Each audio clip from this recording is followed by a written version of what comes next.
Saudi Arabia, I found that the Jew is safer in Saudi Arabia than he is on college campuses in the US. And he said that I found an enthusiasm for normalization of ties, and that it's very much still on the table. Bin Salman believes that Israel is absolutely important as an ally to secure a NATO-style agreement against the Houthis in Yemen, against the Hashd al-Shabi in Iraq, against the pro-Iran militias, and against Iran itself. Bin Salman believes that the security of the kingdom cannot be compromised for the sake of the Palestinians. 10,000 Palestinians dying, including children, 10,000 Muslims dying, 10,000 Palestinians dying is not worth cancelling Vision or compromising Vision 2030. It doesn't matter how many Palestinians die. Bin Salman believes that there is a necessity to normalize ties with Israel, to get the Americans to help to protect him against the Iranians, and to help to advance Vision 2030, to help build cities that look like Miami, to help advance the concerts in order to promote this new Saudi identity, in order to promote this new idea of what Saudi Arabia is meant to mean. So when we look at strategic autonomy, Bin Salman is planning for strategic autonomy. Bin Salman believes that strategic autonomy is so important that it should come at the expense of the Palestinians. Bin Salman, this is the reason why at the ASEAN Riyadh summit, ASEAN being the countries, Indonesia, Malaysia, and these countries, 2 weeks ago, Bin Salman gave a speech of 5 minutes. In it, he dedicated 32.25 seconds to Gaza. I know because I cut it on Premiere Pro. In those 32.25 seconds, he called what's happening, he didn't call it a genocide or ethnic cleansing, he called it an unfortunate violence. He didn't mention Israel by name. He didn't denounce the Israelis. He called for restraint on all sides and called for an urgent de-escalation to take place. Not only that, Saudi Arabia's strategic autonomy is so important. The pursuit of strategic autonomy is so important. Vision 2030 is so important that Bin Salman has been trying to redefine the parameters of debate on Palestine within Saudi Arabia itself. The mashayikh in nearly every mosque in Saudi Arabia has been giving the same lesson almost every single day. You must obey the ruler. You must obey Bin Salman. You must obey the ruler who knows better than you. Do not talk about issues that you don't know. Abdurrahman al-Sudais, the head of the Haramain, the chief imam, yesterday told the crowd, he started with Allahumma rescue Palestine. Allahumma bless the people of Gaza and protect them.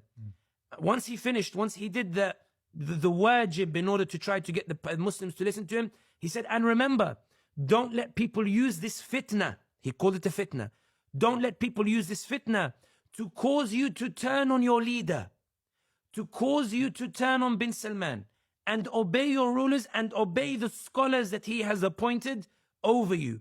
The reason they are delivering this message is because they are concerned that Saudis are angry and the Muslim world is angry, that they are angry that Bin Salman is not doing anything, and therefore they are Islamically trying to chain the ummah by saying that you must obey the ruler because the ruler knows better than you. In the words of one sheikh in Jami' al-Rajhi in Riyadh, the mosque that belongs to the billionaire Sulaiman al-Rajhi, although he doesn't run it, there's a sheikh who said, quote, you are like slugs compared to the ruler. You have no knowledge of these affairs and your analyses are burdensome on our rulers. We should trust them and let them know what they're doing. When they host Shakira for Riyadh season, we must trust that our ruler knows what they're doing. When they host Tyson Fury and Ngannou while Gaza is being bombarded, we must trust that our ruler knows what he's doing because he's pursuing strategic autonomy that we might later be able to use in favor of the Palestinians. The point here being is the only country that your argument applies to strategic autonomy is Bin Salman. Bin Salman is pursuing strategic autonomy, one that is so important that it should not be compromised for the sake of the Palestinians. It can only be compromised if Bin Salman is personally insulted. If the Canadians say criticize the human rights record, Bin Salman will compromise strategic autonomy by kicking out the Canadians and upsetting the West.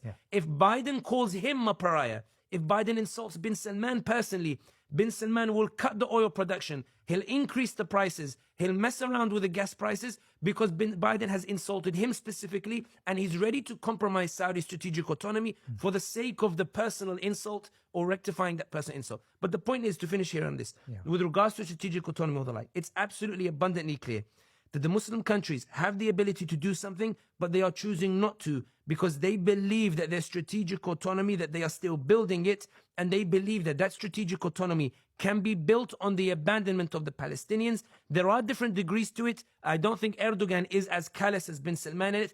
I believe that Erdogan, for all of my issues with regards to his policies, is sitting in the palace and holding his head, scratching his head, thinking, my goodness, what am I going to do? I'm really struggling with this. I think King Abdullah is pulling his hairs out. I think Sisi is pulling his hairs out. But I think that Saudi Arabia and the UAE are sitting there and saying, Israel, we can make this easy for you. What do you need from us? And we're seeing the scholars being deployed in this effort.